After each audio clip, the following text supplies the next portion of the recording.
कानपुर जिले में पंडित भृगुदत्त नाम के एक जमींदार रहा करते थे। सत्यनारायण उनके मुंशी थे। वह बड़े स्वामी भक्त और सच्चरित्र मनुष्य थे। लाखों रुपयों की तहसील और हजारों मन अनाज का लेन देन उन्हीं के हाथों में था।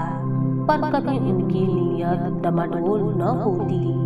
उनके सुप्रबंधन से रियासत दिनों दिन उन्नति करती जा रही थी। ऐसे कर्तव्य परायण सेवक का जितना सम्मान होना चाहिए था, उससे अधिक ही होता था।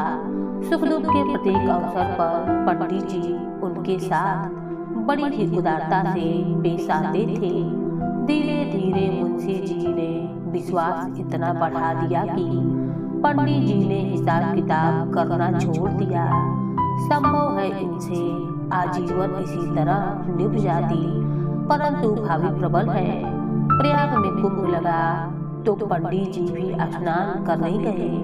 वहां से लौटकर फिर वे घर न आए। मालूम नहीं किसी गड्ढे में फिसल पड़े या कोई जल जंतु उन्हें खींच ले गया। उनका फिर कुछ भी पता न चला। एक हस्तभागिनी विधवा और दो छोटे छोटे बच्चों के सिवा पंडित जी के घर में और कोई न था। अंत्येष्टि क्रिया से निवृत्त होकर एक दिन शोका आतुर होकर पंडिताइन ने मुंशी को बुलवाया और रोकर कहा, लाला, पंडित जी तो हमें मझधार में छोड़कर चले गए। अब यह नया तुम ही पार लगाओगे तो लग सकती है। यह सब खेती तुम्हारी लगाई हुई है, इसे तुम्हारे ही ऊपर छोड़ती हूँ। ये तुम्हारे बच्चे हैं, इन्हें अपनाओ। जब तक मालिक जिए तुम्हें अपना भाई समझते रहे। मुझे विश्वास है कि तुम उसी तरह इस भार को संभाले रहोगे। सत्यनारायण ने रोते हुए जवाब दिया, भाभी, भैया क्या उठ गए? मेरे तो भाग्य ही फूट गए। नहीं तो मुझे आदमी बना देते। मैं उन्हीं का नमक खाकर जिया हूँ और उन्हीं की चाकरी में मरूंगा। आप धीरज रखें, किसी प्रकार की चिंता न करें। मैं जीते जी आपकी सेवा से मुंह न मोड़ूंगा। आप केवल इतना कीजिएगा कि मैं जिस भी नौकर की शिकायत करूं उसे डांट डपट दीजिएगा, नहीं तो ये लोग सिर पर चढ़ जाएंगे। इस घटना के बाद कई वर्ष तक मुंशी जी ने रियासत को संभाला। वह अपने काम में बड़े कुशल थे। कभी एक कौड़ी का भी बल नहीं पड़ता था। सारे जिले में उनका सम्मान होने लगा। लोग पंडित जी को भूल सा गए। दरबारों और कमेटियों में वही सम्मिलित होते थे। जिले के अधिकारी उन्हीं को जमींदार समझते थे।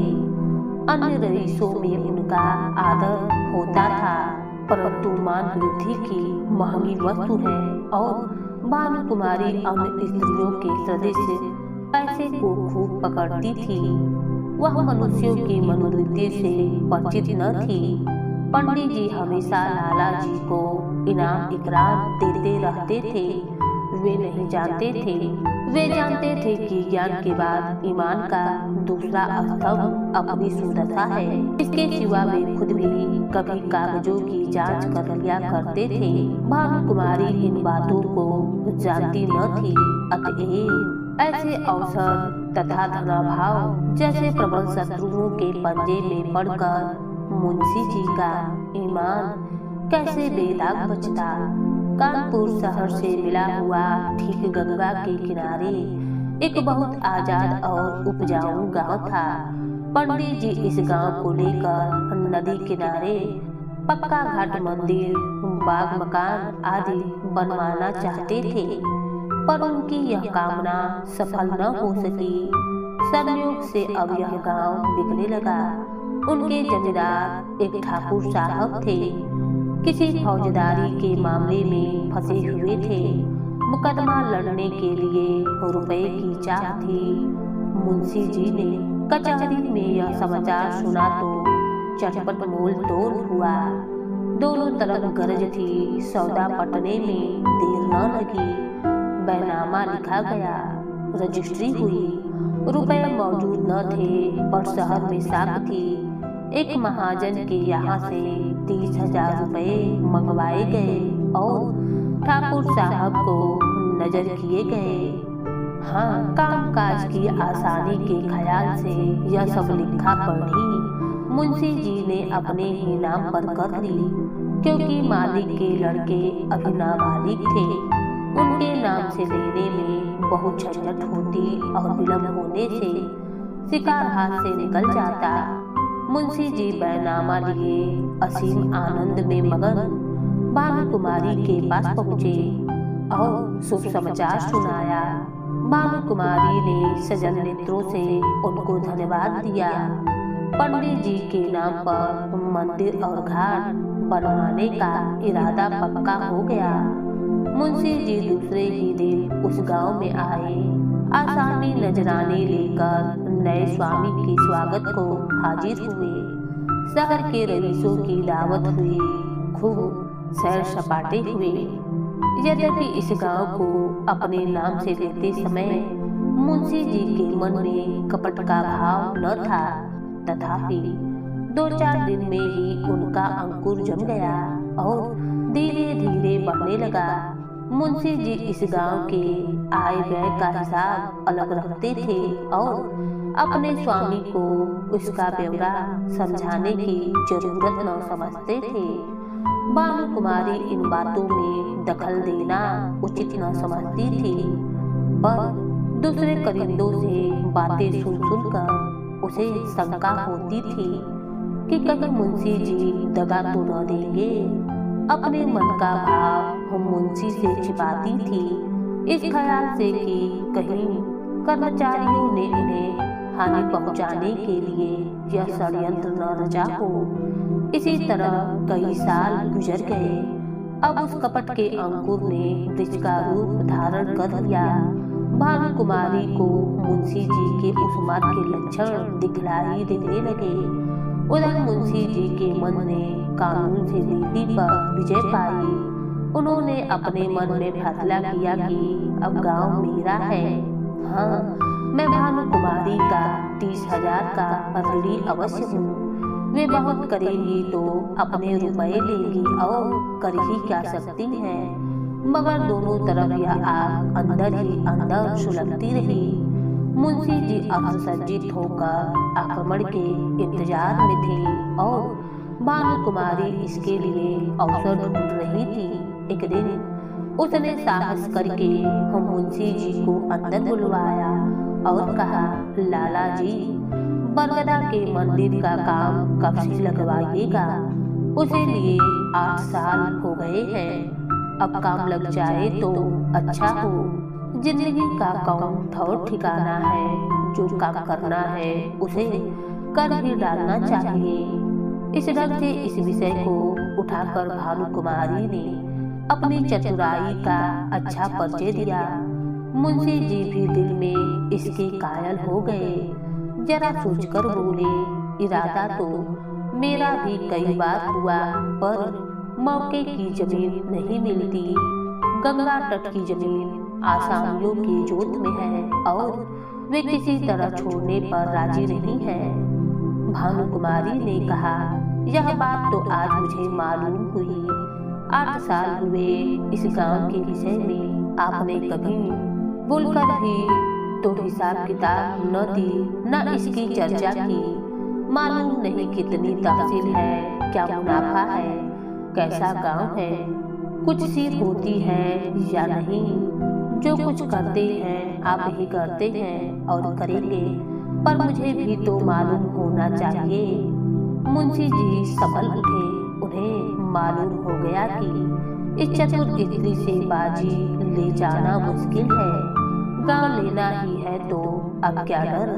खुलकर बोले, आपको इससे कोई सरोकार न था, इसीलिए मैंने व्यर्थ कष्ट देना मुनासिब न समझा। भानु कुमारी के हृदय में कुठार सा लग गया। वह मुंशी जी की तरफ तेज आंखों से देखकर बोली, आप क्या कहते हैं? आपने गांव मेरे लिए लिया था या अपने लिए? रुपए मैंने दिए थे या आपने? उस पर जो खर्च पड़ा वह मेरा था या आपका? मेरी समझ में नहीं आता कि आप कैसी बातें करते हैं। मुंशी जी ने सावधानी से जवाब दिया, यह तो आप जानती हैं कि गांव हमारे नाम से बसा हुआ है।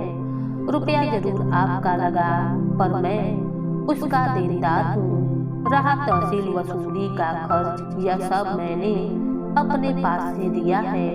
उसका हिसाब किताब आय व्यय सब रखता गया हूँ। भानुकुमारी ने क्रोध से कांपते हुए कहा, इस कपट का फल अवश्य आपको मिलेगा। आप इस निर्दयता से मेरे बच्चों का गला नहीं काट सकते हैं।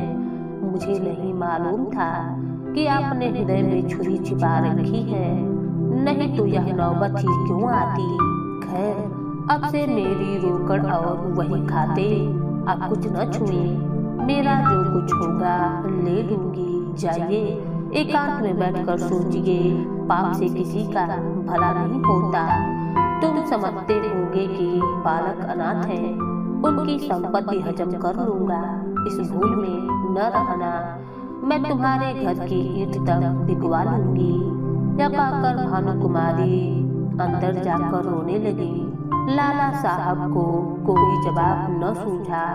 यहाँ से उठ आए और दफ्तर जाकर कागज उलट पुलट करने लगे, पर भानुकुमारी भी उनके पीछे पीछे दफ्तर में पहुंची और डांटकर बोली, मेरा कोई कागज मत छूना, नहीं तो बुरा होगा।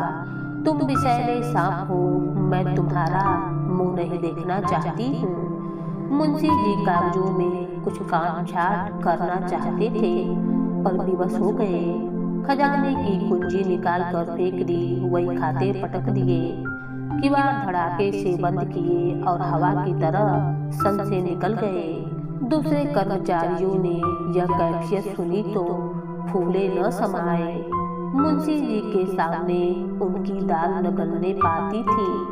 भानुकुमारी के पास आकर वे आग पर तेल छिड़कने लगे।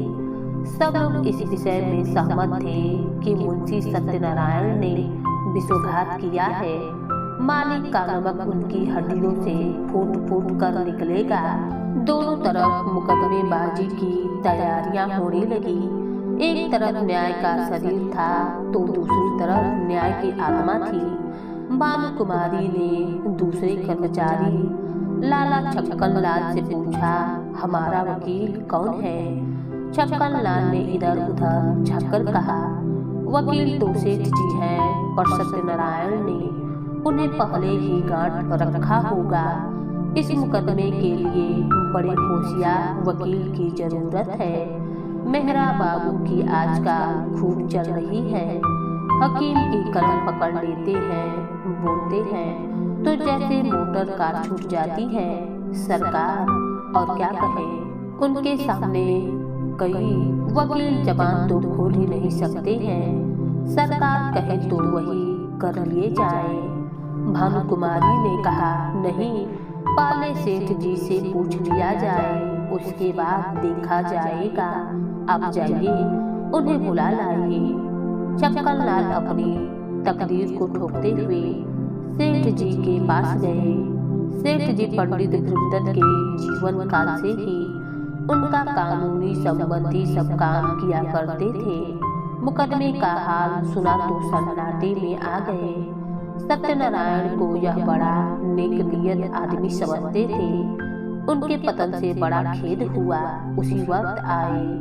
भानुकुमारी ने रो रो कर उनसे अपनी विपत्ति की कथा कही और अपने दोनों लड़कों को उनके सामने खड़ा करके बोली, आप इन अनाथों की रक्षा कीजिए, इन्हें मैं आपको सौंपती हूँ। सेठ जी ने समझौते की बात छेड़ी, बोले, आपस की लड़ाई अच्छी नहीं। भानुकुमारी ने कहा, अन्याय के साथ लड़ना ही अच्छा है। सेठ जी बोले, पर हमारा पक्ष तो निर्बल है। भानुकुमारी ने विस्मित होकर कहा, क्या हमारा पक्ष निर्बल है?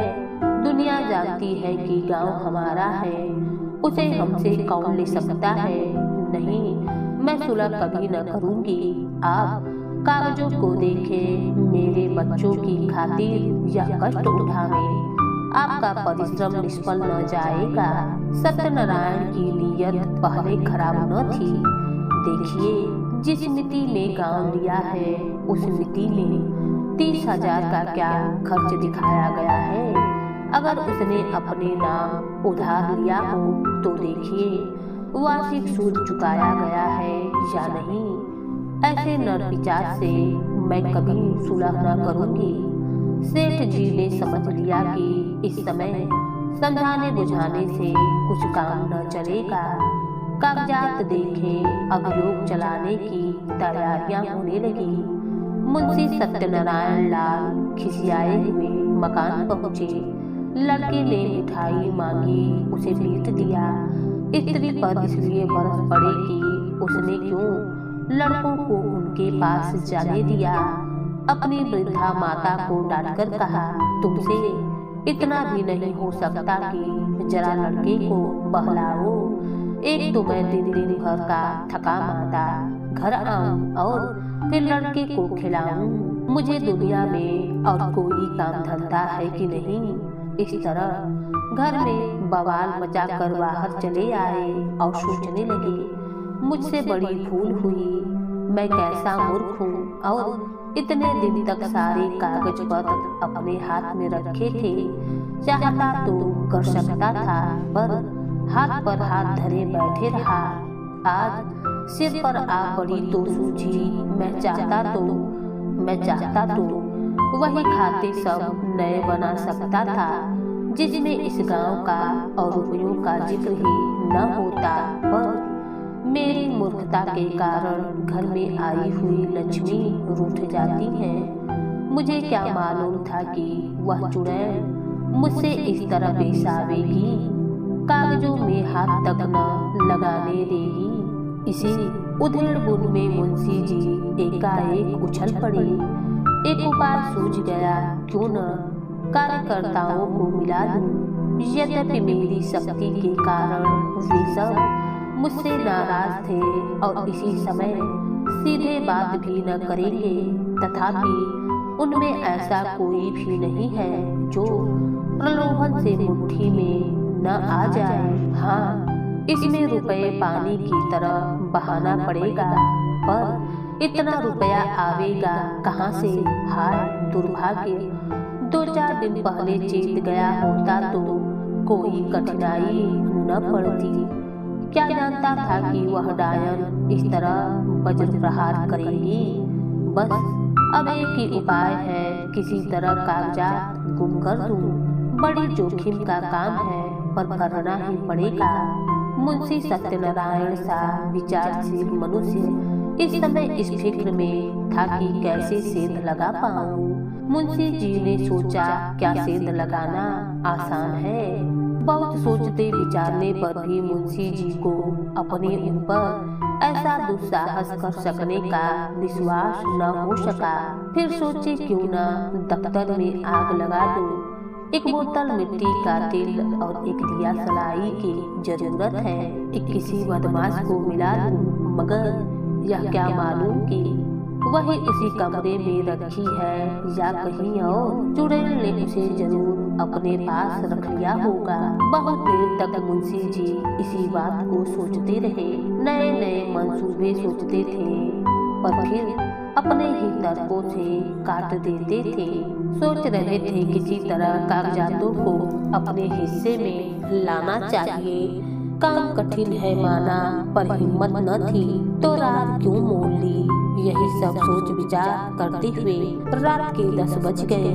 मुंशी सत्यनारायण कुंजियों का एक गुच्छा कमर में दबाए घर से बाहर निकल पड़े। द्वार पर थोड़ा सा पुआल रखा हुआ था, उसे देखते ही चौंक पड़े। मारे डर की छाती धड़कने लगी। जान पड़ा कि कोई छिपा बैठा है। कदम रुक गए। पुआल की तरफ ध्यान से देखा, उसमें बिल्कुल हरकत न हुई।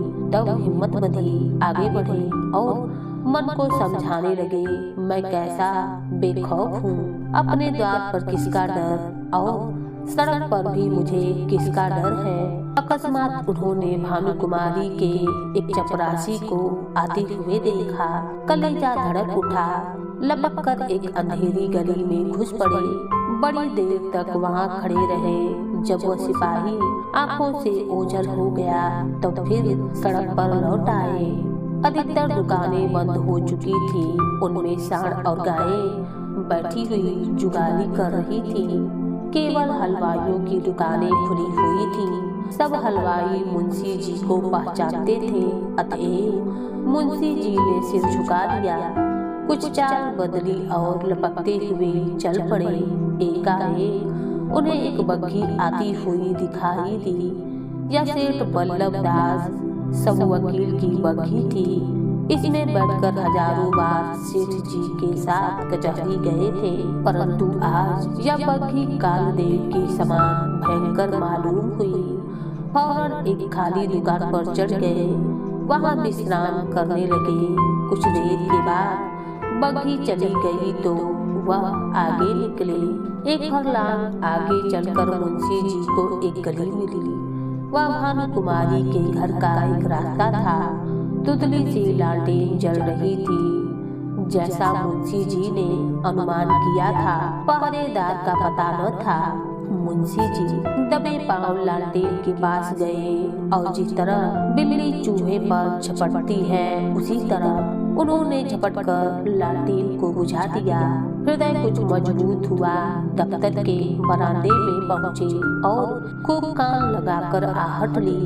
चारों ओर सन्नाटा छाया हुआ था। दफ्तर के दरवाजे पर वही पुराना ताला लगा हुआ था। उसकी कुंजी आज बहुत तलाश करके वे बाजार से लाए थे। ताला खुल गया। मुंशी जी दफ्तर में दाखिल हुए। पल भर में मुंशी जी ने बहियों को उल्टा पलटा। लिखावट उनकी आंखों में तैर रही थी। इतना अवकाश कहाँ था कि जरूरी कागजात छांट लेते। उन्होंने सारी बहियों को समेटकर एक गट्ठर बनाया और सिर पर रखकर तीर के समान कमरे के बाहर निकल आए। उस पार की गठरी को लादे हुए वह अंधेरी गली से गायब हो गए। बहुत दूर तक भटकने के बाद वे गंगा किनारे पहुँचे।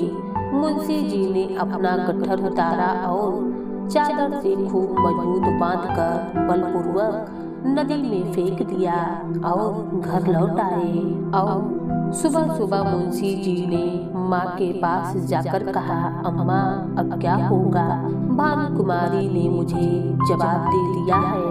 माता ने घबराकर पूछा, जवाब दे दिया है? हाँ, बिल्कुल बेकसूर हूँ। क्या बात हुई? भानु कुमारी का मिजाज तो ऐसा न था। बात कुछ न थी। मैंने अपने नाम से जो गांव लिया था उसे मैंने अपने अधिकार में कर लिया।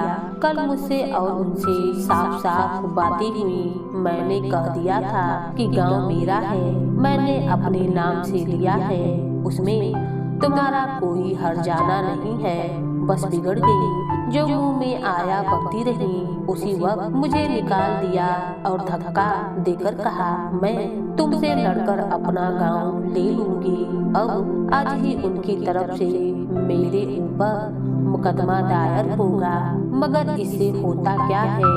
गांव मेरा है, उस पर मेरा कब्जा है। एक नहीं 1000 मुकदमे चलाएं, डिग्री मेरी होगी। माता ने बहू की तरफ देखकर कहा, क्यों भैया? वह गांव लिया तो था तुमने उन्हीं के रुपयों से और उन्हीं के वास्ते। मुंशी जी बोले, हाँ लिया था, तब लिया था। अब मुझसे ऐसा आबाद और मालदार गांव नहीं छोड़ा जाता है। वह मेरा कुछ नहीं कर सकती, मुझसे अपना रुपया भी नहीं ले सकती। माना बेटा, किसी के धन ज्यादा होता है तो वह उसे फेंक थोड़े ही देता है। तुमने अपनी नीयत बिगाड़ दी या अच्छा काम नहीं किया। दुनिया तुम्हें क्या कहेगी? और दुनिया चाहे कहे या न कहे, तुमको भला ऐसा करना चाहिए था कि जिसकी गोद में इतने दिन पले, जिनका इतने दिनों तक नमक खाया, अब उसी से दगा करो। नारायण ने तुम्हें क्या नहीं दिया? मजे से खाते हो, पहनते हो, घर में नारायण का दिया 4 पैसा भी है, बाल बच्चे हैं, और क्या चाहिए था? मेरा कहना मानो, इस कलम का टीका अपने माथे न लगाओ या अपजस मत लो। बरकत अपनी कमाई में होती है, हराम की कौड़ी कभी नहीं फलती। मुंशी जी बोले, ऐसी बातें बहुत सुन चुका हूँ। दुनिया उन पर चलने लगे तो सारे काम बंद हो जाएं। मैंने इतने दिनों इनकी सेवा की, मेरी ही बदौलत ऐसे ऐसे 4-5 गांव और बढ़ गए। जब तक पंडित जी थे मेरी नीयत का मान था, मुझे आँख में धूल डालने की जरूरत न थी। वे आप ही मेरी खातिर कर दिया करते थे। उन्हें मरे 8 साल हो गए, मगर मेरी जात से उनको हजारों रुपए मासिक की बचत होती थी। क्या उनको इतना भी समझ न था कि यह बेचारा जो इतनी ईमानदारी से मेरा काम करता है, इसे नफे में कुछ उसे भी मिलना चाहिए। यह कहकर न दे, इनाम कहकर दे दे, किसी तरह दो तो। मगर वे भी ये न समझती थी कि मैंने इसे 20 रुपए महीने पर मोल लिया है। मैंने 8 साल तक सब किया, अब क्या इसी 20 रुपयों में गुलामी करता रहूं और अपने बच्चों को दूसरों का मुंह ताकने के लिए छोड़ जाऊं। अब मुझे यह अवसर मिला है, इसे क्यों छोड़ दूं? जमींदारी की लालसा लिए हुए क्यों मरूं? जब तक जीऊंगा खुद खाऊंगा, मेरे पीछे मेरे बच्चे चैन उड़ाएंगे। माता की आंखों में आंसू भर आए, बोली, बेटा मैंने तुम्हारे मुंह से ऐसी बातें कभी नहीं सुनी थी। तुम्हें क्या हो गया है? तुम्हारे आगे बाल बच्चे हैं, आग में हाथ न डालो। बहू ने सास की ओर देखकर कहा, हमको ऐसा धन न चाहिए, हम अपनी दाल रोटी में मगन हैं। और मुंशी बोले, अच्छी बात है, तुम लोग रोटी दाल खाना, गाढ़ा पहनना, मुझे अब हलवे पूरी की इच्छा है। माता ने कहा, यह अधर्म मुझसे न देखा जाएगा, मैं गंगा में डूब मरूंगी। पत्नी ने कहा, तुम्हें यह सब कांटा बोना है तो मुझे मायके पहुंचा दो, मैं अपने बच्चों को लेकर इस घर में न रहूंगी। मुंशी ने झुंझलाकर कहा, तुम लोगों की बुद्धि तो भांग खा गई है। लाखों सरकारी नौकर रात दिन दूसरों का गला दबाकर रिश्वत लेते हैं और चैन करते हैं। न उनके बाल बच्चों को ही कुछ होता है, न उन्हीं को हैजा पड़ता है। अधर्म उनको क्यों नहीं खा जाता है जो मुझी को खा जाएगा। मैंने तो सत्यवादियों को सदा दुख झेलते ही देखा है। मैंने जो कुछ किया है सुख लूटूंगा। तुम्हारे मन में जो आवे सो करो। प्रातः काल दफ्तर खुला तो कागजात सब गायब थे। मुंशी छक्कन लाल बौखलाए हुए घर में पहुँचे और मालकिन से पूछा, कागजात आपने उठवा लिए हैं? भानु कुमारी ने कहा, मुझे क्या खबर, जहाँ आपने रखे होंगे वही होंगे। फिर सारे घर में खलबली पड़ गई। पहरेदारों पर मार पड़ने लगी। भानु कुमारी को तुरंत मुंशी सत्यनारायण पर संदेह हुआ। पुलिस में रपट हुई। एक ओझा नाम निकालने के लिए बुलाया गया। मौलवी साहब ने कुर्रा फेंका। ओझा ने बताया, यह किसी पुराने बैरी का काम है। मौलवी साहब ने फरमाया, किसी घर के भेदिये ने यह हरकत की है। शाम तक यह दौड़ धूप होती रही। फिर यह सलाह होने लगी कि इन कागजातों के बगैर मुकदमा कैसे चले। पश तो पहले से ही निर्बल था। जो कुछ बल था वही इसी बही खाते का था। अब तो सबूत भी हाथ से गए। दावे में कुछ जान ही न रही। मगर भानु कुमारी ने कहा, बला से हार जाएंगे। हमारी चीज कोई छीन ले तो हमारा धर्म है कि उससे यथाशक्ति लड़े। हार कर बैठना कायरों का काम है। वकील को इस दुर्घटना का समाचार मिला तो उन्होंने भी यही कहा कि अब दावे में जरा भी जान नहीं है, केवल अनुमान और तर्क का भरोसा है। अदालत ने माना तो माना, नहीं तो हार माननी पड़ेगी। परंतु भानु कुमारी ने एक न मानी। मुकदमा शुरू हो गया। सारे शहर में इस मुकदमे की धूम थी। भानु कुमारी भी मुकदमा देखने पहुंची थी, क्योंकि उसे अब अपने नौकरों पर जरा भी विश्वास न था। शहर में कई रईसों ने गवाही दी, पर सुनी सुनाई बातें जिर्रा में उखड़ गई। दूसरे दिन फिर मुकदमा पेश हुआ। प्रतिवादी वकील ने अपनी दलील पेश की। उसने कहा, यह एक धनाढ्य मनुष्य का नौकर जो कुछ खरीदे वह उसी स्वामी की चीज समझी जाती है। इस सिद्धांत के अनुसार हमारी गवर्नमेंट को अपने कर्मचारियों की सारी संपत्ति पर कब्जा कर लेना चाहिए। यह स्वीकार करने में हमको कोई आपत्ति नहीं है कि हम इतने रुपयों का प्रबंधन न कर सकते थे और यह धन हमने स्वामी से ही ऋण लिया है, पर हमसे ऋण चुकाने का कोई तकाजा न करके वह जायदाद ही मांगी जा रही है। यदि हिसाब के कागजात दिखलाए जाए तो वे साफ बता देंगे कि मैं सारा ऋण चुका दूंगा। हमारे मित्र ने कहा कि ऐसी अवस्था में बहियों का गुम हो जाना भी अदालत के लिए एक सबूत होना चाहिए। मैं भी उनकी युक्ति का समर्थन करता हूँ। यदि मैं आपसे ऋण लेकर अपना विवाह करूँ तो क्या मुझसे मेरी नवविवाहिता वधू को छीन लेंगे? हमारे सुयोग्य मित्र ने हमारे ऊपर अनाथों के साथ दगा करने का दोष लगाया है। अगर मुंशी सत्यनारायण की नीयत खराब होती तो उनके लिए सबसे अच्छा अवसर वह था जब पंडित भृगुदत्त का स्वर्गवास हुआ था। इतने विलंब की क्या जरूरत थी? यदि मुंशी जी को सब कुछ हड़पना था तो उसी समय हड़प लिए होते। आज उनको मरे हुए 8 वर्ष हो गए।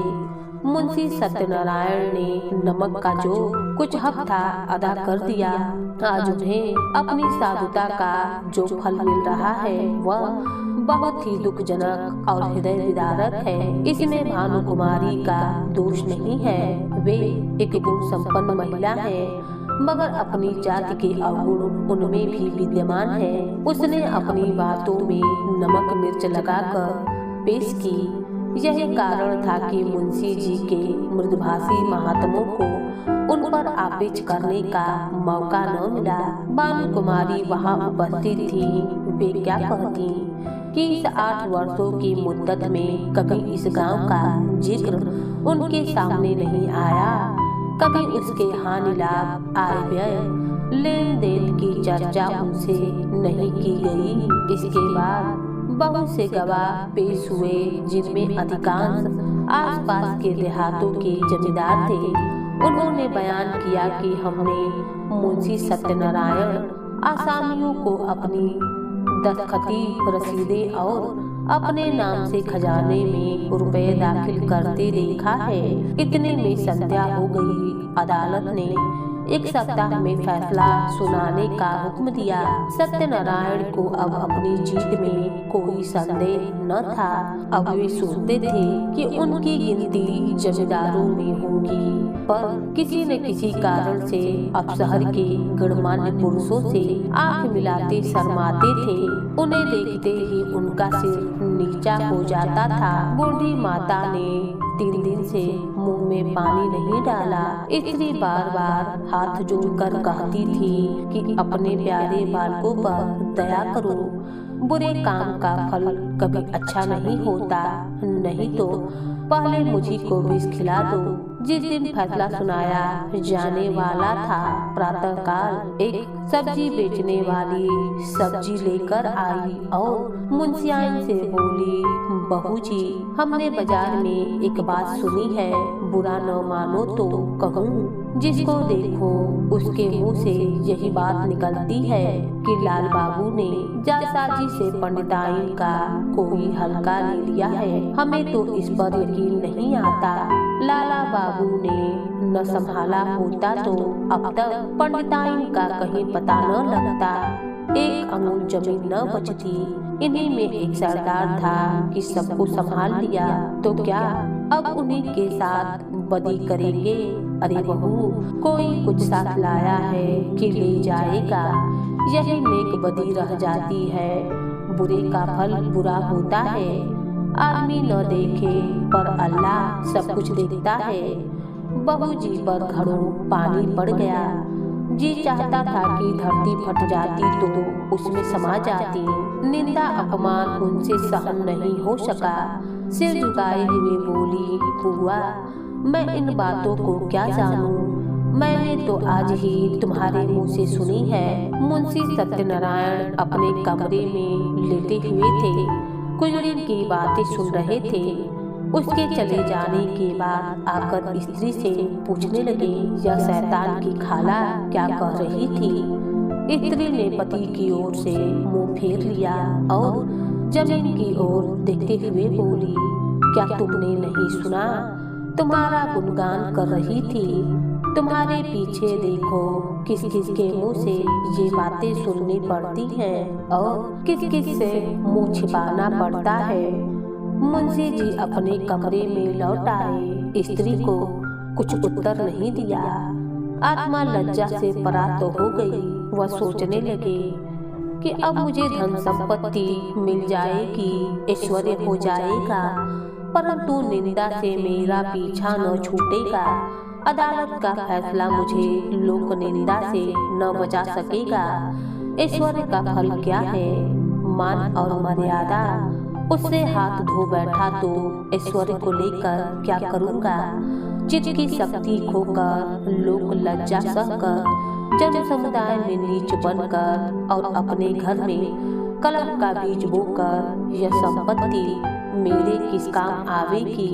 और यदि वास्तव में कोई न्याय शक्ति हो और वह मुझे इस कृतघ्न का दंड दे तो मेरे लिए सिवा मुख में कालिक लगाकर निकल जाने के सिवा और कोई रास्ता न रहेगा।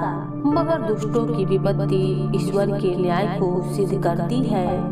परमात्मा इस दुस्साहस से किस तरह मेरा उद्धार करूं? क्यों न जाकर मैं भानुकुमारी के पैरों पर गिर पड़ूं और विनय करूं कि यह मुकदमा उठा लूं। पहले यह बात मुझे क्यों न सूझी। अगर कल तक मैं उनके पास चला गया होता तो बात बन जाती, परंतु अब क्या हो सकता है। आज तो फैसला सुनाया जाएगा। मुंशी जी देर तक इन्हीं विचारों में पड़े रहे, पर कुछ निश्चय न कर सके कि क्या करें। भानुकुमारी को भी विश्वास हो गया था कि अब हाथ से गांव चला गया। बेचारी हाथ मल कर रह गई। रात भर उसे नींद न आई। रह रह कर मुंशी सत्यनारायण पर क्रोध आता था। हाय पापी, ढोल बजाकर मेरा 50,000 का माल लिए जाता है और मैं कुछ नहीं कर सकती हूँ। आजकल के न्याय करने वाले बिल्कुल आंख के अंधे हैं। जिस बात को सारी दुनिया जानती है उसमें भी उनकी दृष्टि नहीं पहुँचती। बस दूसरों को आंखों से देखते हैं। कोरे कागजों के गुलाम है। न्याय वह है जो दूध का दूध और पानी का पानी कर दे। खैर, गांव जाता है तो जाए, लेकिन सत्यनारायण तुम शहर में कहीं मुंह दिखाने के लायक भी न रहोगे। इसी ख्याल से भानुकुमारी को कुछ शांति हुई। तुम हमारा एक गांव लोगे, नारायण चाहेंगे तो तुम भी इससे सुख न पाओगे। तुम आप नरक की आग में जलोगे। तुम्हारे घर में कोई दिया जलाने वाला न रह जाएगा। भानुकुमारी यही सब मुख से निकाल रही थी। फैसला का दिन आ गया। आज बड़ी भीड़ लगी हुई थी। वकीलों और मुख्तारों की पलटन भी जमा थी।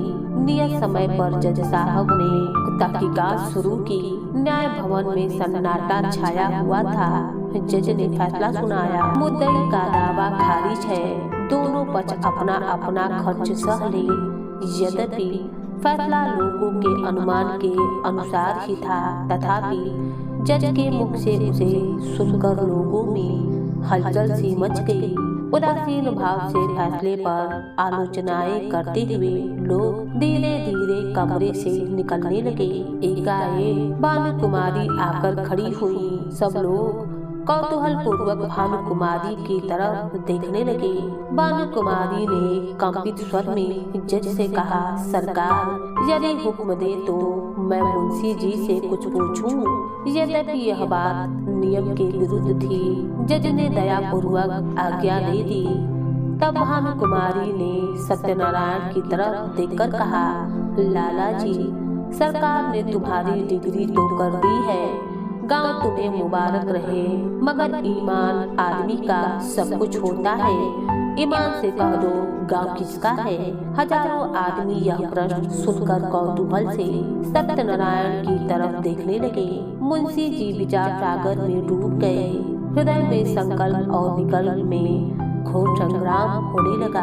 हजारों मनुष्यों की आंखें उनकी तरफ जमी हुई थी। उन्हें ऐसा प्रतीत हुआ जैसे ईश्वर ने मुझे अपने मुख उज्जवल करने का यह अंतिम अवसर दिया है। मैं अब भी मानव सम्मान का पात्र बन सकता हूँ, अब अपनी आत्मा की रक्षा कर सकता हूँ। उन्होंने आगे बढ़कर भानुकुमारी को प्रणाम किया और कांपते हुए स्वर से बोले, आपका।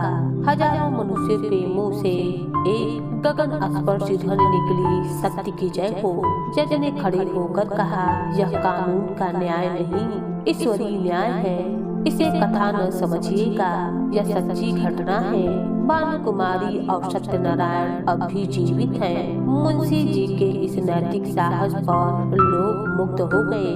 मानवीय न्याय पर ईश्वर न्याय ने जो विलक्षण विजय पाई है, उसकी चर्चा शहर भर में महीनों रही।